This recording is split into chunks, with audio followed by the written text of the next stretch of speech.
नमस्कार. महायोजना दूतवर तुमचं स्वागत आहे.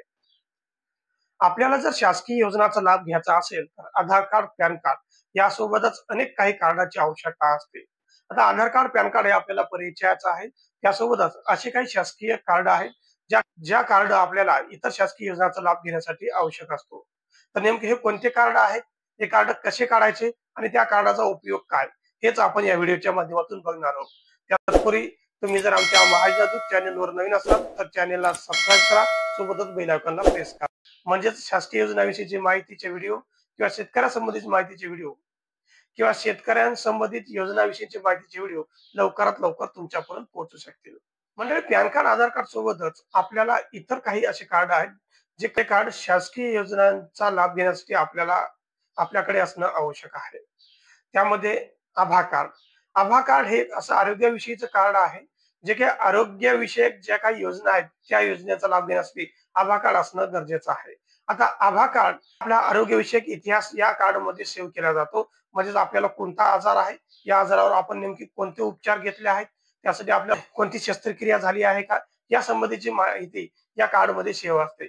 आता हे आभा कार्ड नेमकं कसं काढायचं, तर त्यासाठी एक वेबसाईट आहे. त्या वेबसाईटवर जर आपण हे आभा कार्ड काढू शकतो किंवा जवळच्या आपले सरकार सेवा केंद्राद्वारे किंवा सीएससी सेंटरवर जाऊन सुद्धा काढू शकतो. त्यानंतर आयुष्यमान कार्ड. आता आयुष्यमान कार्डचे बरेच गावामध्ये कॅम्प सुद्धा घेतले आहेत. या कार्डचा उपयोग सुद्धा आपल्याला माहित आहे, की आयुष्यमान कार्डद्वारे आपल्याला 5 लाख रुपयापर्यंतचा उपचार हा मोफत केला जातो. खाजगी रुग्णालय आहेत, ज्यामध्ये उपचार घेऊ शकतो, याची यादी जाहीर केली आहे. त्या रुग्णालयामध्ये जाऊन गंभीर आजार असलेल्या रुग्णांना या योजनेमध्ये समाविष्ट केलं जातं आणि त्यांच्यावर काही शस्त्रक्रिया करायची गरज असेल, त्या शस्त्रक्रिया सुद्धा या योजनेमध्ये केल्या जातात. त्यासाठी 5 लाख रुपयापर्यंतची आर्थिक मदत या कार्डद्वारे दिली जाते. तर हे कार्ड आपल्याला काढायचं असेल, तर आपल्या सीएससी सेंटरवर सुद्धा आपण काढू शकतो. त्यासोबतच फार्मर आयडी कार्ड. आता फार्मर आयडी कार्ड हे नवीनच शेतकऱ्यांसाठी आलेली एक कार्ड आहे.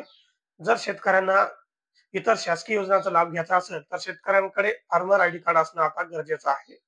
या फार्मर आयडी कार्डद्वारे शेतकऱ्यांची विशिष्ट ओळख असणार आहे. याच कार्डद्वारे आता शेतकऱ्यांना इतर शासकीय योजनांचा लाभ मिळणार आहे. तर नेमकं हे फार्मर आयडी कार्ड आपण कुठं काढू शकतो, तर यासाठी एक वेबसाईट आहे. त्या वेबसाईटवर जाऊन आपण हे कार्ड काढू शकतो. त्यानंतर आपल्या सर्वांचं परिचयाचं राशन कार्ड. राशन कार्ड हे अन्नधान्य पुरवठा यासाठी वापरलं जातं. आता राशन कार्ड सुद्धा हे स्मार्ट राशन कार्ड आलेलं आहे. आता हे राशन कार्ड आपण स्मार्ट राशन कार्ड म्हणून डाउनलोड करू शकतो. तर आपल्याला मेरा केवायसी या ऍप्लिकेशनवर जाऊन हे राशन कार्ड आपण स्मार्ट पद्धतीने डाउनलोड करू शकतो. आपल्या आधार कार्डच्या साईज सारखंच स्मार्ट राशन कार्ड सुद्धा आता डाउनलोड करता येतं. त्यानंतर पंतप्रधान श्रमयोगी मानधन कार्ड. श्रमयोगी मानधन कार्ड हे पंतप्रधान श्रमयोगी मानधन कार्ड योजनेचं कार्ड आहे. या योजनेअंतर्गत आपण 60 वर्षानंतर एक पेन्शन आपल्याला मिळत असते. त्यासाठी आपल्याला काही विशिष्ट रक्कम दर महिन्याला या कार्डवर जमा करावी लागते. आता हे कार्ड जर काढायचं असेल, तर आपण आपल्या जवळच्या सीएससी केंद्रावर काढू शकतो. पंतप्रधान श्रमयोगी मानधन योजनेसाठी आपल्याला 18 ते 40 एवढं वय असावं लागतं आणि या वयाच्या कालावधीत आपल्याला काही विशिष्ट रक्कम या कार्डवर जमा करता येते. त्यानंतरच आपल्याला ही पेन्शन मिळत असते. त्यानंतर अपार कार्ड. अपार कार्ड हे एक शैक्षणिक कार्ड आहे. हे सुद्धा राज्य सरकारने आता कंपल्सरी केलं आहे.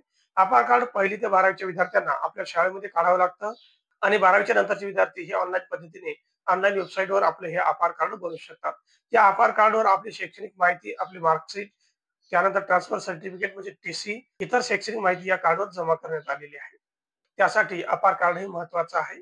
त्यानंतर ई-श्रम कार्ड. आता ई-श्रम कार्ड हे बऱ्याच लोकांना माहित आहे आणि या ई-श्रम कार्ड बद्दल याची माहिती येत होती, की या ई-श्रम कार्डवर ₹3000 आलेले आहेत. परंतु अद्याप असे कोणतेही ₹3000 या ई-श्रम कार्डद्वारे दिले गेलेले नाहीत.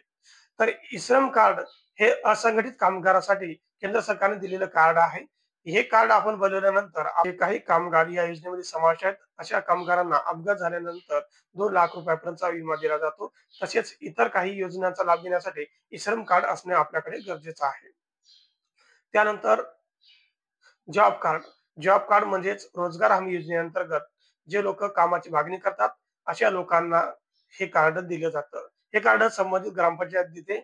यामध्ये 100 दिवसाची रोजगार हमी दिली जाते. ज्या लोकांना ग्रामपंचायत 100 दिवस काम देऊ शकत नाही, अशा लोकांना बेरोजगार म्हणून काही मानधन दिलं जातं. त्यासाठी आपल्याकडे जॉब कार्ड असणं गरजेचं आहे. त्यानंतर मतदान कार्ड. मतदान कार्ड आपल्याला माहिती आहे किती महत्वाचं आहे. मतदान कार्ड जर आपल्याकडे जुन्या पद्धतीचं असेल, तर आता स्मार्ट मतदान कार्ड सुद्धा आपण वेबसाईटवर जाऊन डाउनलोड करू शकतो.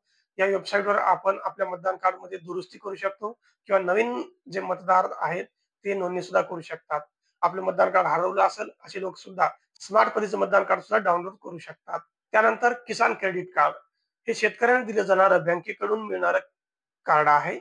याद्वारे शेतकऱ्यांना शेती अवजारं किंवा बी-बियाणे खरेदी करण्यासाठी एक आर्थिक मदत पुरवण्यासाठी बँकेकडून दिलं जाणारं कर्ज आहे. आता हे किसान क्रेडिट कार्ड बँकद्वारेच मिळतं. ज्या शेतकऱ्यांचं पीक कर्ज नियमित असतं असेच लोक या किसान क्रेडिट कार्डचा लाभ घेऊ शकतात. तर हे होतं शासकीय योजनांच्या विविध कार्ड विषयीची माहिती. नेमकं आपल्याकडे कोणतं कार्ड आहे आणि या कार्डची आपल्याला कसा उपयोग झाला आहे, हे आम्हाला कमेंटमध्ये नक्कीच कळवा. आणि तुम्ही जर आमच्या महायुद्ध दूत चॅनलवर नवीन असाल तर चॅनलला सबस्क्राईब करा. सोबतच हा व्हिडिओ इतर लोकांपर्यंत शेअर करा. धन्यवाद.